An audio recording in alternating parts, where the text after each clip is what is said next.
Hello friends, આજના આપણા વિડીયોનો topic છે theory of machine unit 7 balancing and vibration અને આ આપણો નવમો લેક્ચર છે. આગલા લેક્ચર્સની અંદર આપણે introduction to balancing, vibration, types of balancing, static balancing અને dynamic balancing, types of vibration, types of vibrating systems, આ બધી ચર્ચાઓ છે એ આપણે કરી છે. હવે આ લેક્ચરની અંદર આપણે વાઇબ્રેટિંગ સિસ્ટમ્સની અંદર અથવા તો વાઇબ્રેશનની અંદર જે ટર્મ્સ યુઝ થાય છે તે ટર્મ્સ આપણે લેવાના છે. તો પેલો જે આપણો ટર્મ છે એ છે પીરિયડ. સમજો કે કોઈ એક સિસ્ટમની અંદર વાઇબ્રેશન ક્રિએટ થાય છે, તો આ વાઇબ્રેશન છે તે એ અલગ અલગ નામોથી તેને આપણે ડિનોટ કરવાના થશે. તો અહીંયા જે પીરિયડ જે છે તે શું કહેવા માંગે છે? તો time taken for one complete cycle of vibration to pass a given point. જુઓ, અહીંયા એક આપણે ગ્રાફ લીધેલો છે એક્ઝામ્પલ માટે. તો સમજો કે આ રેફરન્સ પોઈન્ટ છે આપણો અથવા તો સ્ટાર્ટિંગ પોઈન્ટ છે કે જે સિસ્ટમની અંદર અથવા તો કોઈ બોડીની અંદર, કોઈ મશીન પાર્ટની અંદર વાઇબ્રેશન છે એ થાય છે. તો તે વાઇબ્રેશનની અંદર જે એની વેવ જનરેટ થાય છે વાઇબ્રેશનની, તો એ વાઇબ્રેશનની વેવ છે એ આપણે લીધેલી છે. ટાઈમ વર્સિસ આપણે ડિસ્પ્લેસમેન્ટનો આપણે ગ્રાફ જનરેટ કર્યો છે અને તેમાં અહીંથી આ વન સાયકલ આ કમ્પ્લીટ કરે છે. તો જુઓ, time taken for one complete cycle એટલે કે એક સાયકલ પૂર્ણ કરવા માટે જે સમયગાળો લાગે છે, આ જે સમયગાળો છે, આ સાયકલ પૂરી કરવા માટે આ જે ટાઈમ છે, સમયગાળો લાગે છે, તેને આપણે શું કહેશું? તે છે આપણો પીરિયડ. એટલે કે વાઇબ્રેટિંગ સિસ્ટમ્સમાં 0 થી પોઝિટિવ મેક્સિમમ, ફરીથી પાછું 0 અને ફરીથી નેગેટિવ મેક્સિમમ અને ફરીથી 0, એટલે કે આ વન કમ્પ્લીટ સાયકલ પૂર્ણ કરે છે. અને આ વન કમ્પ્લીટ સાયકલ પૂર્ણ કરવા માટે જે સમયગાળો લાગે છે, ટાઈમ લાગે છે, તેને આપણે શું કહેશું? તેને આપણે પીરિયડ કહેશું.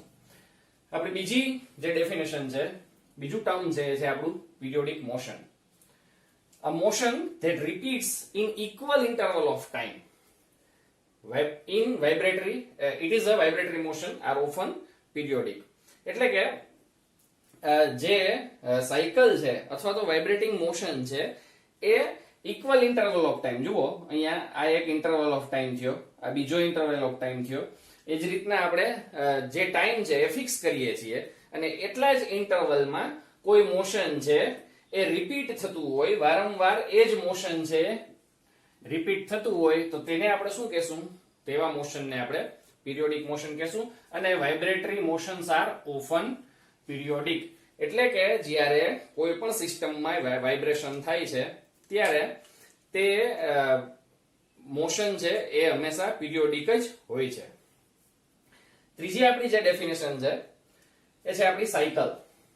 સાયકલ શું છે? What is cycle?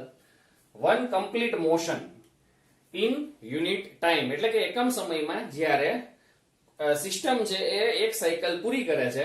One cycle એટલે શું? તો કે 0 થી મેક્સિમમ, પોઝિટિવ મેક્સિમમ થી ફરીથી પોતાના ઇક્વિલિબ્રિયમ સ્ટેટમાં પહોંચે અને ઇક્વિલિબ્રિયમ સ્ટેટ થી ફરીથી નેગેટિવ મેક્સિમમ અને નેગેટિવ મેક્સિમમ થી ફરીથી પાછું ઇક્વિલિબ્રિયમ સ્ટેટ. તો આ વન કમ્પ્લીટ સાયકલ, આ એક સાયકલ થઈ, પૂર્ણ થઈ એમ આપણે કહી શકીએ. તો one complete motion in unit time એટલે કે એકમ સમયમાં જ્યારે કોઈ પણ સિસ્ટમ છે તેની અંદર એક પૂર્ણ મોશન પૂરું થાય છે તો તેને કહેવાય સાયકલ. આપણી ચોથી ડેફિનેશન છે એ છે ફ્રીક્વન્સી. ફ્રીક્વન્સી એટલે કે number of cycles that vibrating object completes in 1 second. એટલે કે એક સેકન્ડમાં કોઈ પણ વાઇબ્રેટિંગ સિસ્ટમ છે તેની અંદર કેટલી સાયકલ કમ્પ્લીટ થાય છે તેને આપણે શું કહેશું? તેને આપણે ફ્રીક્વન્સી કહેશું. જુઓ, it is a number of cycle divided by second. Second એટલે કે અહીંયા આપણે તેને યુનિટ ટાઈમ લઈએ છીએ કે એક સેકન્ડની અંદર કેટલી સાયકલ પૂર્ણ થાય છે. હવે આપણે જ્યારે આપણને ખબર છે કે આપણા ઘરની અંદર જે ઇલેક્ટ્રિસિટી આવે છે, તો એ ઇલેક્ટ્રિસિટીની અંદર એસી કરંટ આપણા ઘરમાં આવે છે અને તે 240 વોલ્ટ અરાઉન્ડ અને 50 હર્ટ્ઝ ની ફ્રીક્વન્સી ધરાવે છે. તો આ જે 50 હર્ટ્ઝ એ આપણે ફ્રીક્વન્સીનો યુનિટ છે અને એ 50 હર્ટ્ઝ શું ડિટરમાઇન કરે છે કે જે એસી કરંટનું ફૂલ ફોર્મ જ અલ્ટરનેટિંગ કરંટ થાય છે. અલ્ટરનેટિંગ કરંટ એટલે કે જે પોઝિટિવ નેગેટિવ એ રીતના ઉપર નીચે થતો હોય. અને આપણને ખબર છે કે એટલે જ આપણને જ્યારે ઘરની અંદર આપણને શોક લાગે તો આપણે એ શોકમાંથી છૂટી શકીએ છીએ. એનું કારણ શું છે કે તે કરંટ છે તે એક વખત સેકન્ડની અંદર 50 હર્ટ્ઝની અંદર એટલે 50 વખત તે ઝીરોની વેલ્યુ ઉપર જાય છે અને એટલે જ આપણે તેનાથી છૂટી શકીએ છીએ. તો મિત્રો ફ્રીક્વન્સી એટલે શું તો કે સાયકલ એક સેકન્ડમાં કોઈ પણ વાઇબ્રેટિંગ બોડી છે એ કેટલી સાયકલ પૂર્ણ કરે છે તેને આપણે ફ્રીક્વન્સી કહેશું અને તેનો યુનિટ છે હર્ટ્ઝ. આપણી પાંચમી ડેફિનેશન છે એ છે amplitude. Maximum displacement moved by a point on vibrating body measured from its equilibrium. જુઓ અહીંયા દેખાય છે કે અહીંયા આપણે એમ્પ્લિટ્યુડ દેખાડેલું છે તો આ છે મેક્સિમમ ડિસ્પ્લેસમેન્ટ એટલે કે જે ઇક્વિલિબ્રિયમ સ્ટેટ છે ત્યાંથી જે મેક્સિમમ તે મોશન કરે છે કોઈ પણ બોડી વાઇબ્રેટ થાય છે મેક્સિમમ તે ડિસ્ટન્સને જે વર્ટિકલ ડિસ્ટન્સ છે તેને આપણે એમ્પ્લિટ્યુડ છે એ કહેશું. છઠ્ઠી ડેફિનેશન છે આપણી ડિગ્રી ઓફ ફ્રીડમ. આ આપણે ફર્સ્ટ ચેપ્ટરમાં પણ જોઈ છે. આ ચેપ્ટરમાં પણ આપણે બેલેન્સિંગ એન્ડ વાઇબ્રેશનમાં પણ આપણે ડિગ્રી ઓફ ફ્રીડમ વિશે આપણે વાત કરેલી છે. છતાં પણ આપણે જોઈએ the minimum number of independent coordinates required to determine complete position of all parts. એટલે કે x y અને z આ ત્રણ કોઓર્ડિનેટ છે અને મિનિમમ કોઓર્ડિનેટ કોઈ સિસ્ટમને આપણે ડિટરમાઇન કરવા માટે મિનિમમ કોઓર્ડિનેટ થી દેખાડી શકતા હોઈએ તો તે મિનિમમ કોઓર્ડિનેટ છે એ તે સિસ્ટમની ડિગ્રી ઓફ ફ્રીડમ છે આપણે કહી શકીએ. એટલે કે સિસ્ટમ છે એ જ્યારે એક જ સાઈડ અથવા તો એક જ એક્સિસ ઉપર મૂવ કરી શકતી હોય તો તેને સિંગલ ડિગ્રી ઓફ ફ્રીડમ આપણે કહેશું. તે બે એક્સિસ ઉપર મૂવ કરતી હોય તો તેને ડબલ 2 ડિગ્રી ઓફ ફ્રીડમ કહેશું. અને જ્યારે બે કરતા વધારે એક્સિસ થી તેને ડિટરમાઇન કરવી પડતી હોય કોઈ પણ મૂવમેન્ટને તો તેને આપણે સેવરલ ડિગ્રી ઓફ ફ્રીડમ છે આપણે કહેશું. આપણે વાઇબ્રેટિંગ સિસ્ટમ્સને આ ત્રણ અલગ અલગ ડિગ્રી ઓફ ફ્રીડમ ની અંદર આપણે ડિવાઈડ કરી અને ક્લાસિફાઈ કરી તે આપણે આગળ જોયું હતું આગલા લેક્ચરમાં. આપણી સાતમી ડેફિનેશન છે એ છે નેચરલ ફ્રીક્વન્સી. હવે કોઈ પણ સિસ્ટમ છે તેની પોતાની એક નેચરલ ફ્રીક્વન્સી હોય છે. System tends to oscillate in the absence of any driving force. એટલે કે સિસ્ટમ ઉપર કોઈ પણ જાતનો બાહ્ય બળ લાગતું નથી, બહારથી કોઈ ડ્રાઇવિંગ ફોર્સ લાગતો નથી અથવા તો એક્સાઇટેશન ફોર્સ તેને કહેવાય. છતાં પણ સિસ્ટમ છે એ જ્યારે ઓસિલેટ થતી હોય તો તે તેની નેચરલ ફ્રીક્વન્સી છે એમ કહી શકાય. અહીંયા આપણે એક ઉદાહરણ લઈએ. સમજો કે કોઈ એક વ્હીકલ છે એ રોડ પર જાય છે અને તે એક કોન્સ્ટન્ટ સ્પીડથી તે જઈ રહ્યું છે.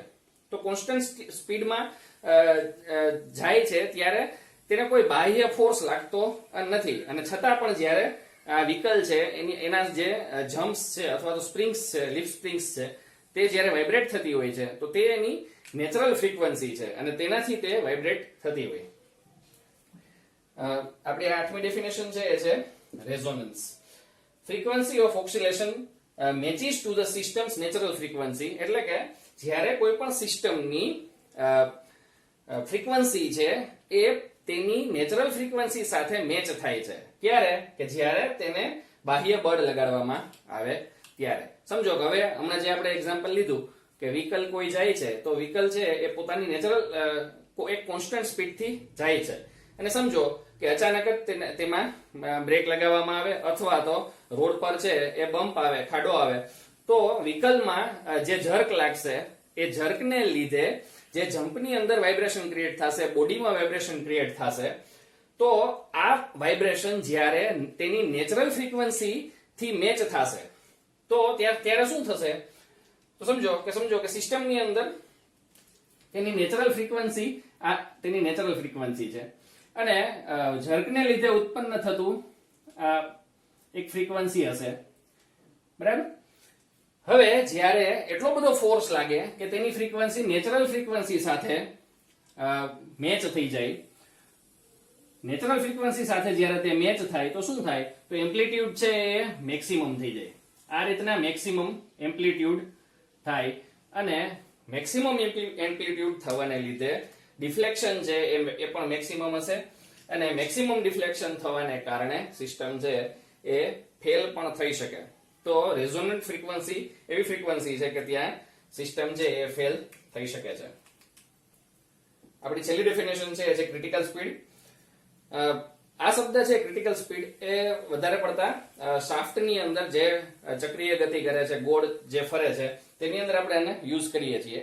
It is the rotational speed at which dynamic forces cause a machine component to vibrate at its natural frequency. એટલે કે ક્રિટિકલ સ્પીડ એવી સ્પીડ છે કે જે બાહ્ય બળ આપ્યા પછી તેની નેચરલ ફ્રીક્વન્સી સાથે તેની મેઇન ફ્રીક્વન્સી છે એ મેચ થાય છે અને it results in resonant vibration.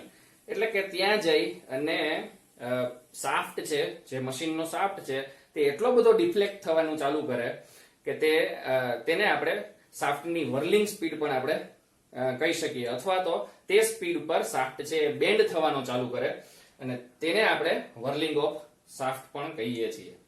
તો મિત્રો તમે આ બધા ટર્મ્સ છે કે જે વાઇબ્રેશન સાથે કનેક્ટેડ છે તે તમે બરાબર સમજી ચૂક્યા હશો. આ ચેપ્ટરનો આપણો છેલ્લો લેક્ચર હતો. અહીંયા આપણે વાઇબ્રેશન બેલેન્સિંગ અને વાઇબ્રેશન પૂરું કરીએ છીએ. આપણે નેક્સ્ટ વિડીયોમાં આપણે અલગ ટોપિક સાથે આપણે આવશું. ત્યાં સુધી થેન્ક યુ, ટેક કેર.